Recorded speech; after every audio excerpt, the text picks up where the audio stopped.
Delta Force's Warfare mode is absolute mayhem. I mean, we've got 64 players, massive maps, and non-stop action. If you want to survive and actually have fun while doing it, you need more than just good aim. You need strategy, game sense, and a few sneaky tricks up your sleeve. Luckily, I've got 10 essential tricks to help you dominate the battlefield. Let's get into it.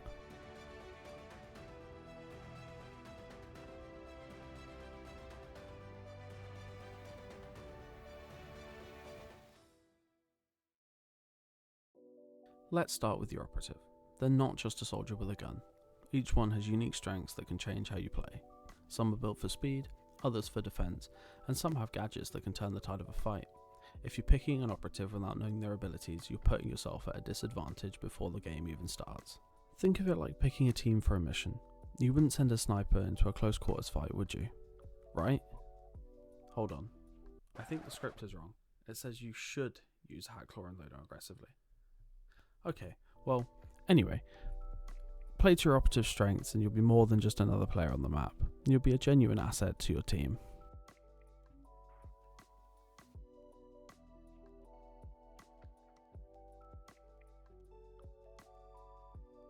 If you're not sure who to start with, here are a few solid picks. D-Wolf is a personal favourite of mine and is a great pick for frontline players. D-Wolf's primary ability is basically just go fast.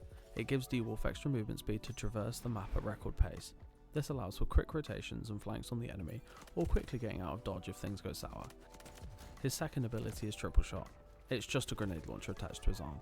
It's as simple as that, except this one fires 3 grenades and not just one. This is just a great ability for whittling down the enemy's health. Should you want more explosives? Pair it with the anti-personnel grenade launcher and you've got yourself a winner.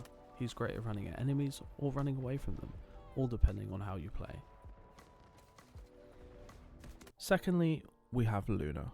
Luna is a recon character with a bow and arrow in her pocket. Her 2 types of arrows are great in 2 different ways.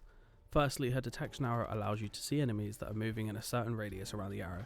It basically gives you wall hacks. Alternatively, her Volt arrow is great for flushing enemies out of hiding spots. People often play Luna as a sniper. However, her detection arrow also allows you to play aggressive as you know where the enemies are. It's entirely up to you, it's just how I play her. And lastly, you've got Hacklaw, another one of my favourites. With her flash drone and her locate the enemy device, she's a great character around. I personally love playing her aggressively with an assault rifle as her decoder allows you to find up to 6 enemies within 60 meters ahead of you. It'll also tell you who's closest. Now say you come up to a building that all the nasty enemies are in, just throw your flash drone in there and completely disorient them. This allows you to run in there and get the clip you so desperately want. All in all, pick an operative that fits your playstyle and you'll start making an impact right away. Of course, having the right operative is just the first step. Now, let's talk about making sure your loadout actually fits the fight.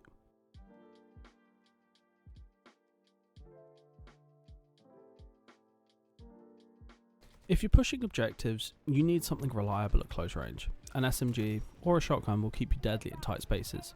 If you're holding a position, a DMR or maybe even a sniper rifle lets you lock down areas and pick off threats before they get too close. And don't forget about equipment. Smoke grenades can help you cross open areas while claymores can cover your flanks.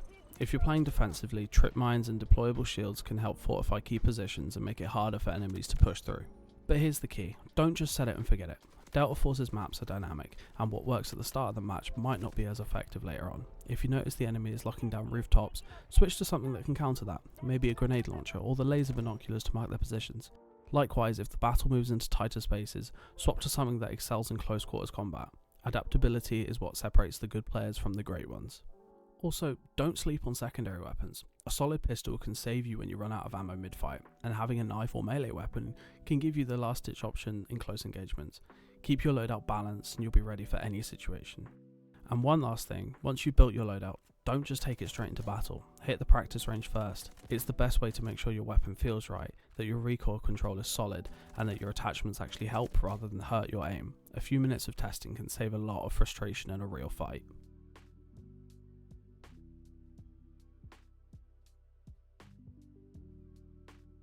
As stated before, ensuring that your weapon has attachments that add to your gun and don't hinder it is a key element in this game. Let's talk about attachments. Attachments on guns are personal. It's all about how you play and what works for you. For instance, you could be a player that loves to fight from long range. However, I'm a player that likes being up in the enemy's faces. The attachments we use would be very different. You unlock attachments by leveling up your weapon, and to level up your weapon, you have to play with it. However, it's not as hard as you think. Weapons in Delta Force seem to level up rather quickly, giving you access to good attachments quite early on. Let's start with talking about primary attachments and their uses. Firstly, you've got the muzzle. Everybody knows that suppressors make your gun quiet, but what about everything else? You'll find that there's 3 different types of muzzles. A muzzle brake, flash hiders, and well, of course, suppressors. They all do different things and make the gun act completely differently. You're wanting to be sneaky. Use a suppressor to not only limit muzzle sound, but also reduce your detection rate from the minimap. Muzzle brakes are great if you want a gun that has low recoil. Equipping muzzle brakes allow for greatly reduced recoil, which is ideal for assault rifles and light machine guns, as it allows you to control the weapon better. A flash hider is used for, hiding the muzzle flash, which in turn reduces your detection rate, especially with sniper rifles and marksman rifles. Alongside this, it also gives minor amounts of recoil control, thus it's a nice middle ground between a suppressor and a brake. Foregrips and stocks are also a key aspect of a gun's handling. A good foregrip and a good stock can ensure that your weapon is comfortable to use and easier to control.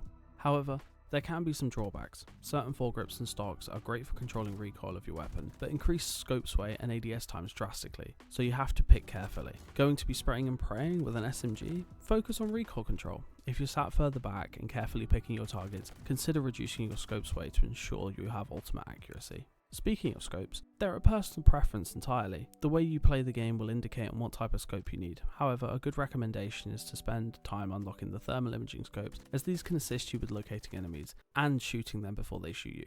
I personally exclusively run thermal scopes as it gives me a slight edge on the opponents.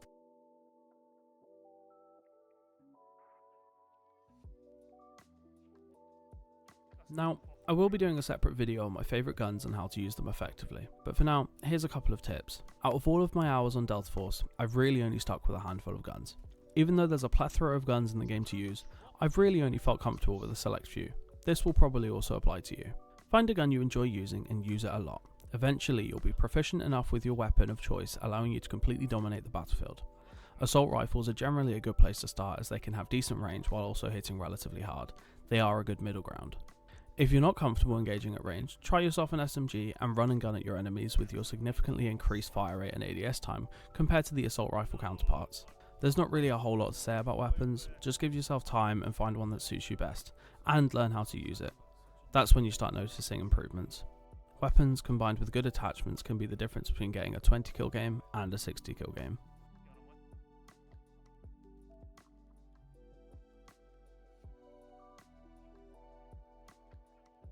So, you've got the basics about loadouts and operators. However, what about the actual aim of the game? Objectives.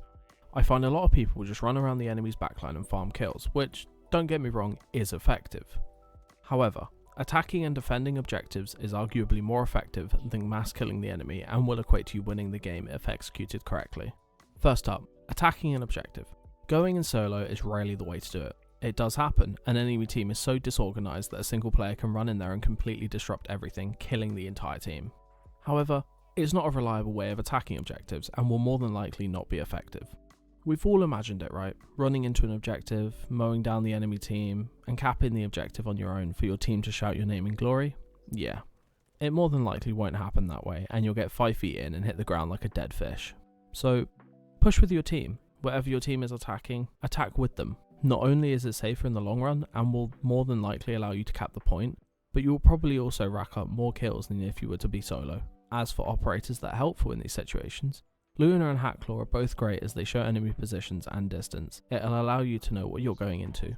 But what about defending? That's a whole different story. The job is really simple. Ensure the enemies don't get control of the objective, and if possible, push them as far back as possible. You'll get multiple squads coming in all at once, so what's the best chance of you holding that objective? Wow, this feels like a Dora moment, but yes, you've guessed it. Explosives. Anything that can disrupt the enemy's push, such as explosives, can significantly hinder the speed at which they attack. Just drop bombs on them constantly. If you're playing D-Wolf, this is where his little hand cannon comes into play. You want to try and turn yourself into a walking, talking mortar. Some other effective strategies are obviously flanking the enemy, and specific operators have disruptive abilities such as Cinerva's barbed wire. They all come into play with one another, allowing your team to effectively hold the area. Long story short, objectives win games. You'll be surprised how many more wins you rack up compared to just killing everything.